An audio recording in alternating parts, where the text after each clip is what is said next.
Chers amis, bonjour. Aujourd'hui, je vais vous faire une vidéo qui, à mon sens, est l'une des plus importantes que j'ai pu faire parce que elle va faire un tour d'horizon en fait de ce qui est en train de se dérouler sous nos yeux et qui, pour la plupart d'entre nous, nous empêche de réagir. La situation est préoccupante. On assiste à un véritable changement de société, voire de civilisation. Et, et pourtant, on est nombreux à ne pas agir, à ne pas bouger et à ne pas changer notre état d'esprit. Et du coup, j'aimerais vous alerter sur ce point pour pouvoir vous donner en fait les forces et les ressources pour pouvoir vous-même faire vos propres choix et éviter de subir cette situation. Alors cette situation, pour l'instant, là, c'est les retraites, mais il y a quelques semaines, c'était l'électricité, et puis avant, c'était le prix à la pompe, et puis avant, c'était la guerre, et puis avant, c'était la crise économique, et puis avant, c'était la pandémie. Et en fait, on passe d'une situation à une autre, comme ça, assez inconfortable, en se disant oh là là, mais vraiment c'est désagréable et tout ça, on râle un bon coup, mais en fait on ne change pas du tout de, de manière de fonctionner. Et en fait, c'est là-dessus que j'ai envie de vous dire euh, quand est-ce que vous allez réagir, quand est-ce que vous allez avoir assez mal, quand est-ce que vous allez dire aïe pour pouvoir changer de situation. Je vois trop de gens qui sont résignés, voire dans un déni total, en se disant oui mais ça c'est normal, c'est à cause de ci, c'est à cause de ça, donc il invoque beaucoup d'arguments, de tout ce qu'on entend à la télé. Bien sûr il y a une pandémie, donc c'est pour ça qu'il faut se confiner, c'est pour ça qu'il faut s'injecter. Bien sûr, il faut qu'on fasse des efforts au niveau de l'électricité parce que c'est à cause de la guerre en Ukraine et blablabli et blablabla. Et il y a toujours l'argument imparable qui empêche de se poser les bonnes questions et du coup de prendre part à une solution et à un changement de société.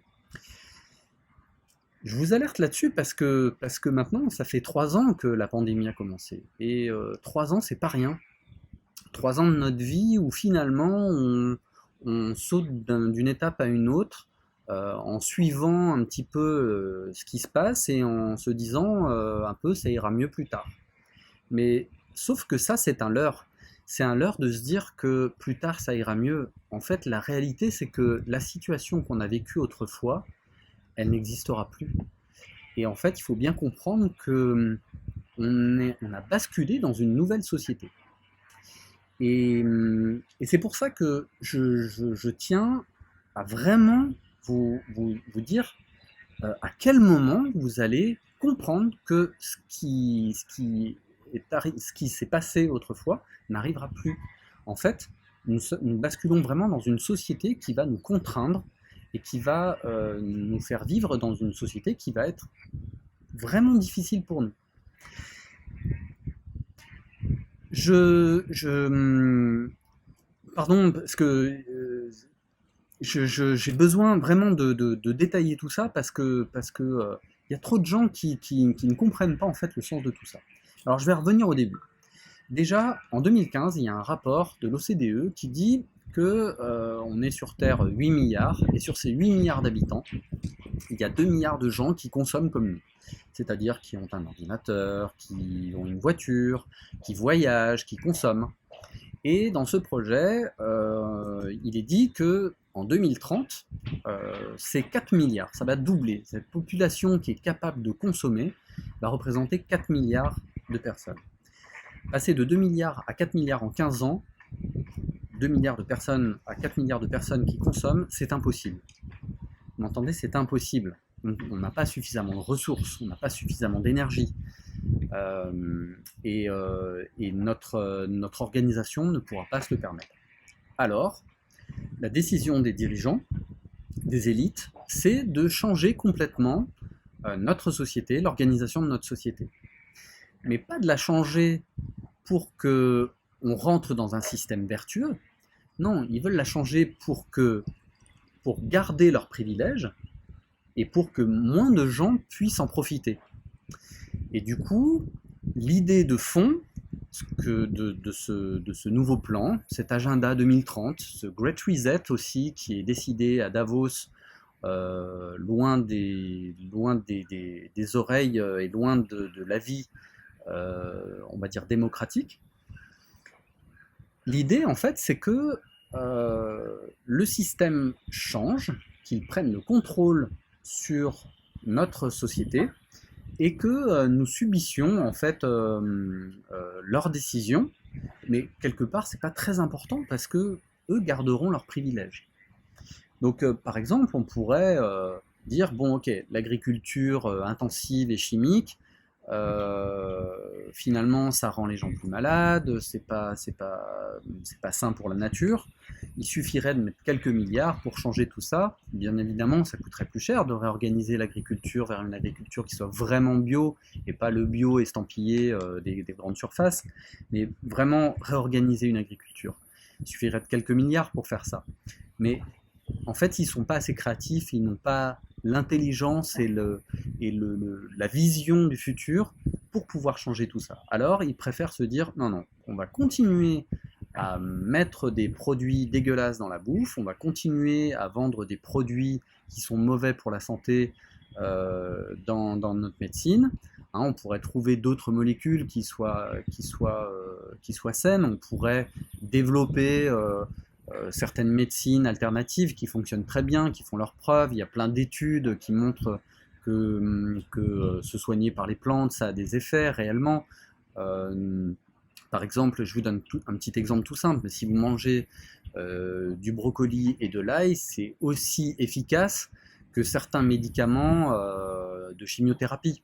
Alors je dis pas qu'il faut soigner toutes les enfin, tous les cancers par brocoli et avec de l'ail, mais certains traitements sont moins efficaces que le brocoli et l'ail pour soigner certaines tumeurs, par exemple. Ça, on ne le sait pas, parce que évidemment, ça ne rapporte pas d'argent. Bon, c'était un petit détail. Je ne veux pas m'égarer non plus dans ma démonstration, mais en fait, j'essaie de vous montrer que des solutions pour avoir une vie plus belle, pour avoir une médecine plus efficace, pour avoir une éducation qui soit plus forte, plus intéressante, il y en a plein en fait des solutions. Sauf que ces dirigeants-là, eux, ce qui les intéresse, c'est juste d'avoir le contrôle et de garder leurs privilèges. Donc partant de ce principe-là, on en arrive à comprendre pourquoi on nous fait croire un petit peu à certains mécanismes et on nous dit, voilà, si vous êtes mal, c'est parce qu'il y a la guerre en Ukraine. Si vous êtes mal, c'est parce que en fait on ne travaille pas suffisamment et donc il va falloir travailler plus. Ça nous change du slogan d'un précédent président. J'évite de sortir certains noms parce que sinon tout de suite ça passe dans les algorithmes et puis la vidéo est censurée. Mais vous savez très bien de qui je parle. Travailler plus pour gagner plus. En fait, c'est plutôt le contraire. Ça va être travailler plus longtemps, plus dur pour gagner moins. En fait, puisque de toute façon, on ne possédera rien et on sera heureux. C'est ce que nous promet le Forum de Davos pour 2030, dans l'agenda 2030. On nous promet que nous ne posséderons plus rien, mais qu'on sera heureux ainsi. Par contre, eux continueront de garder leur yacht, leur jet privé, leur petit confort, des serviteurs, et en fait, ils seront un petit groupe comme ça de quelques milliers d'élites avec leur petite cour autour d'eux et puis une autre petite cour de techniciens autour d'eux. Et voilà, tout ceci représentera quelques millions de privilégiés dans ce monde pendant que des milliards de gens tirent la langue à travailler. Tout ça, ça a l'air complètement fou. Et vous pouvez dire, ouais, encore un illuminé, complotiste, anti-vax, patati patata. Ok, pensez ce que vous voulez, en fait, j'en ai rien à secouer. Moi, ce qui m'importe, c'est de vous alerter sur une certaine vision de ce monde et de vous dire quelles sont les ressources pour vous permettre de vous extraire de ce monde avant que cette société vous éjecte en fait par un contrôle numérique et par une sorte de prison digitale. Parce que, ne vous trompez pas, ce sont les prochaines étapes. Le contrôle permanent, c'est ce qui les fait jouir. Le contrôle de ce que vous dépensez, de ce que vous consommez, de la manière dont vous vous déplacez, de la manière dont vous travaillez, il n'y a que ça qui les intéresse. Nous sommes des statistiques, nous sommes des chiffres en fait qui vont rentrer dans leurs calculs pour savoir si cette société peut encore tenir un petit moment ou pas, et s'ils peuvent garder le contrôle. Si vous ne me croyez pas, faites vos propres recherches. Allez vous renseigner sur l'euro numérique.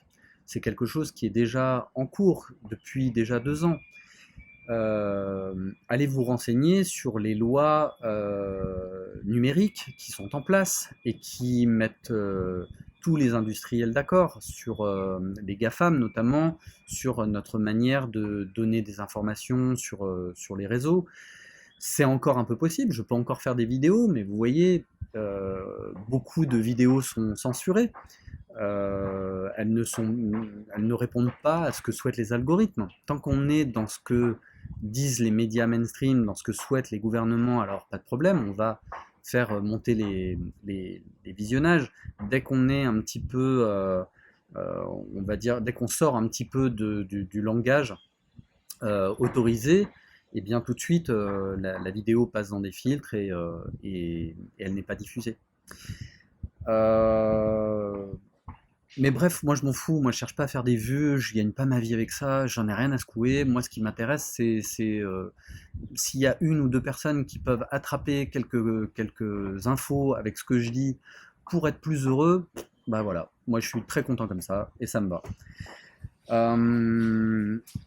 Donc en fait, ce qu'il faut comprendre, c'est que nous étions 2 milliards à pouvoir consommer, nous allons être 4 milliards et ça c'est impossible. Et donc l'objectif du Great Reset, l'objectif de cet agenda 2030, c'est d'avoir le contrôle, mais aussi de nous rendre plus pauvres, de nous donner une sorte de salaire universel.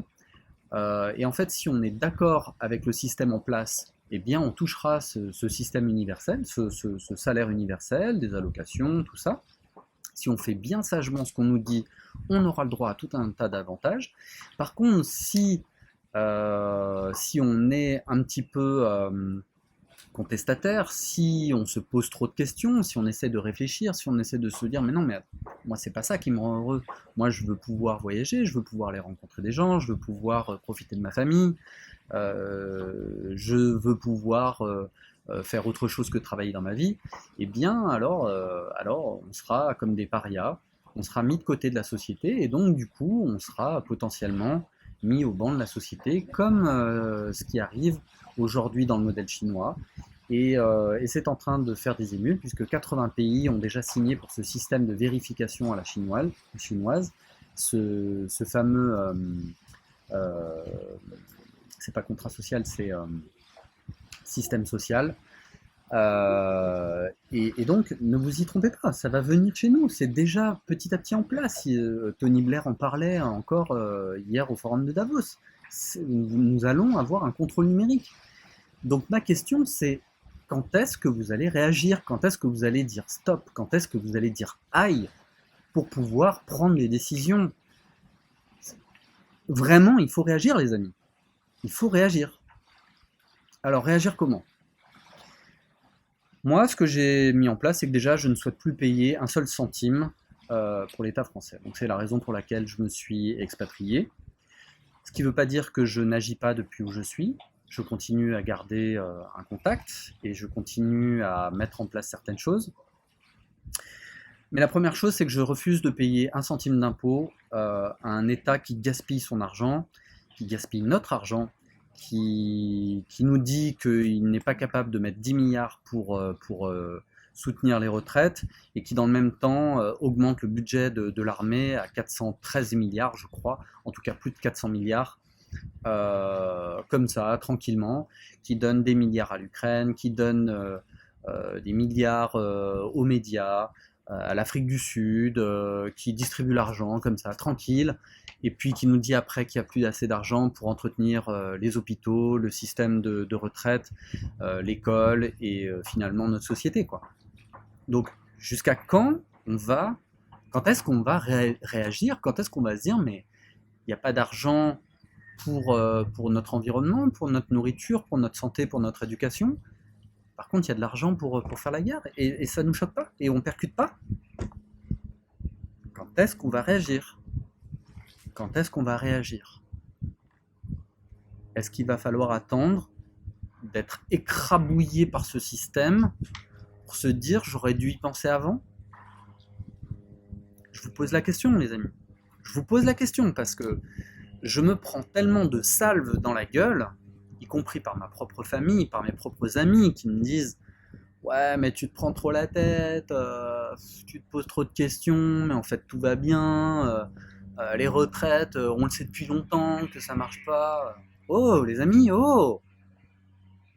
Il y a des gens qui se sont battus pour ça, on a fait des réformes, on a cotisé pour ça, on a payé, on a travaillé pour ça. Et d'un coup, ça disparaît, on se dit que c'est normal. En prenant le modèle chinois, en se disant ouais, regarde en Chine, mais moi j'en ai rien à secouer de la Chine, moi je suis pas chinois, je suis français, j'ai cotisé pour un système à la française. Donc c'est normal que j'en récolte les fruits à un moment. Non, enfin je sais pas, c'est comme ça qu'on s'est organisé. Ou alors il faut le dire clairement, il faut dire clairement qu'on va donner les retraites à BlackRock. Certains ne savent pas qui est BlackRock, mais je peux vous garantir que c'est un ami de notre cher président, Larry Fink, le PDG de cette société qui est plus puissante que des États. Plus puissante que des États.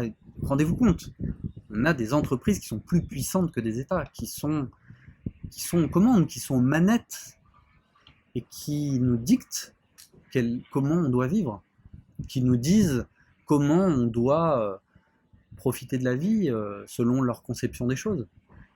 Moi, si vous, ça vous choque pas, si vous n'êtes pas choqué d'avoir des gens qui pensent à votre place, alors je la ferme, pas de problème. Si vous êtes OK pour que d'autres pensent à votre place, up to you. Moi, ça me pose aucun problème. Mais moi, au fond de moi, ça me heurte profondément, quoi. Je refuse, et je pense que c'est même l'unique péché, si on peut parler de péché, de laisser d'autres penser à notre place. Bordel, mais je sais pas, la vie, elle est pas importante. Est-ce qu'on prend vraiment la mesure de ce que c'est que la vie? Est-ce qu'on pense vraiment à ce que c'est que la valeur de la vie? Est-ce que c'est juste de travailler, de produire, d'être des consommateurs? Ou est-ce que c'est de créer des liens, de trouver un enseignement auprès de la nature, de trouver une harmonie avec la nature, avec les gens qui nous entourent? Est-ce que c'est pas d'apprendre à aimer? Est-ce que c'est pas ça la vie? Je sais pas, c'est moi qui suis fou ou c'est juste qu'on se pose pas les bonnes questions? Voilà les amis, je vous merci de votre patience parce que vous êtes nombreux à m'accorder ce temps. Mais vraiment, je tiens à ce que vous posiez ces questions et que vous mettiez en place dès maintenant un choix de vie qui vous rende heureux, c'est-à-dire qui vous apporte du sens et du plaisir, et pas à subir un monde, un travail harassant, un rythme de vie horrible, des conditions de vie horribles, avec une eau de plus en plus polluée, un air de plus en plus pollué, des embouteillages, un stress permanent. Peut-être qu'on s'en rend pas compte, moi peut-être que je m'en rends plus compte parce que je suis dans la nature, je vis dans la nature et du coup je m'en rends plus compte, mais je ne sais pas si vous réalisez tout ça.